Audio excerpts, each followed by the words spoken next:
By sundown, that animal is dead. And your ancestor isn't even out of breath. A horse hits 70 kilometers per hour. A gazelle reaches 80. Your ancestor peaked at 25 on a good day. He watched it explode across the grass. Gone in 3 seconds. A streak of dust vanishing over the ridge. He didn't chase it. He didn't even run. He just started walking after it. And by sundown, it was dead. That's not a story about speed. That's not a story about weapons. That's a story about something so much stranger. Something still running inside your body right now. Something every animal on Earth eventually learned to fear more than claws, more than fangs, more than anything that moves fast. A figure walking slowly. Not hurrying. Not watching that hard. Just moving. The way water moves toward the sea. By the end of this video, you're going to recognize that figure. Because you've felt it from the inside your entire life. The speed gap is so enormous it almost doesn't make sense. A cheetah hits 110 kilometers per hour in a flat sprint.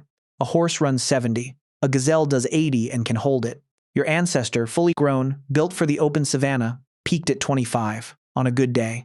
By every rule that governs who eats and who gets eaten, he should have been gone in the first generation. Too slow to catch anything. Too exposed to hide from anything.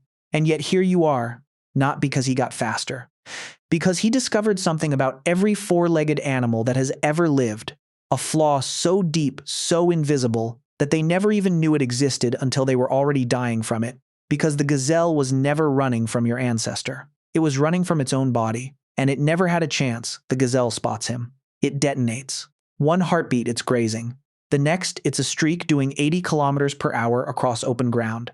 Gone before he's taken 3 steps, and he just watches it go. Because he already knows what comes next. Every four-legged animal on Earth cools itself the same way. Standing still, mouth open, panting, throwing heat out through breath. But it cannot pant while it gallops. The lungs and the legs are locked to the same rhythm. The moment it sprints, the one system keeping it from cooking inside its own skin shuts off completely. The heat builds, climbs. A gazelle's core temperature spikes 4.5 degrees in a hard run.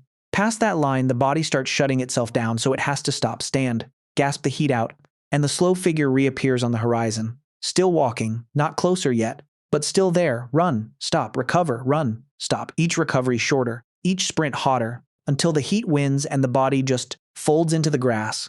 Quietly, like something powering off, the hunter walks the last few meters and finishes it with a stone. No claws, no speed, just a creature that couldn't be made to stop, chasing one that couldn't keep going. Your ancestor had shed almost all his fur and grew millions of microscopic valves across every inch of skin, each one weeping water, pulling heat off the body as fast as it built. The most efficient cooling engine any large mammal has ever produced, running in midday heat that forced every other predator into the shade. Closing the gap one collapse at a time. The animal's speed was never the issue. The animal's biology was the trap. And it had been the trap for millions of years before your ancestor figured that out. But the body was only half of what he was, because the gazelle vanished over the ridge, out of sight, no dust in the air. By every rule of the hunt, the trail was dead. So what was he actually following? He crouches. In the dirt, a scuff no wider than your thumb. A blade of grass bent the wrong way. A fleck of dried saliva at the edge of a print. To you, nothing. To him, a sentence. He reads it the way you're reading this line. Certain without effort, it went this way. It's tiring. It stopped here longer than last time. He hasn't seen the animal since it vanished. He doesn't need to. He isn't chasing the gazelle. He is chasing the story it leaves in the ground. Long before anyone wrote a word, before anyone counted past 10, your ancestors were running the first science on Earth. Gathering fragments, building a theory, predicting where something they couldn't see would be. Testing it with their feet. A wrong guess meant the trail went cold, the family went hungry, so the brains that guessed right survived, passed it forward. Those brains are now yours. Feel that next time you can't let a problem go. That circling, that refusal to drop it, that thing that keeps pulling you back, even when you've walked away. That isn't restlessness. That's the tracker brain, still reading, still following the story. Still certain the answer is one more step ahead, 2 million years of survival code. Running quietly, right behind your eyes. But then your ancestors did something no other predator in the history of this planet has ever done. They stopped chasing the animal entirely and started redesigning the world around it. This is where it stops being a hunt and becomes something else entirely. Picture a herd at full sprint. 100 animals pouring across flat ground.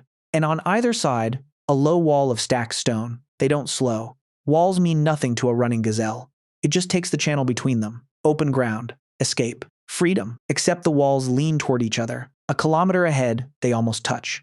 And where they meet, hidden until the last stride, the earth drops into a pit deeper than a man is tall. The herd doesn't run into a trap. It runs into a trap built before any of them were born.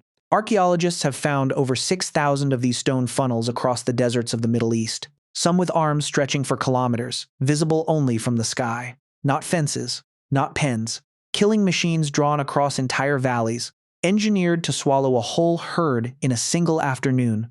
Think about what that required. Someone studied where the herd grazed, which direction it bolted when frightened, where the terrain created a natural channel, then designed a structure around that behavior, organized dozens of people to build it, over weeks, maybe months, then walked away and waited. The animal was fast, but it was running through a world that had been quietly rebuilt around its own instincts, by a mind that had been reading its kind for generations before this particular animal ever drew breath.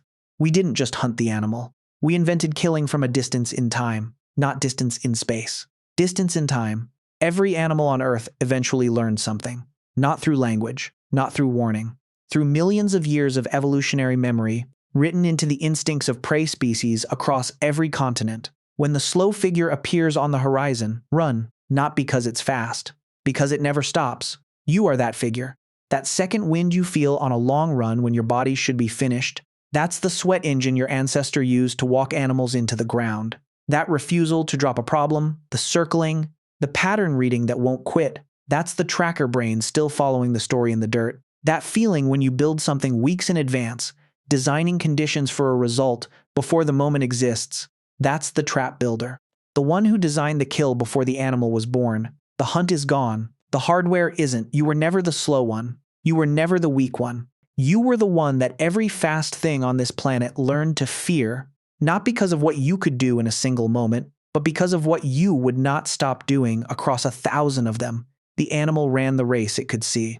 Your ancestors ran the one it couldn't. And patience, always, catches everything that runs. If that felt less like information and more like recognition, that's exactly what this channel is. Subscribe to Lunex's Mind.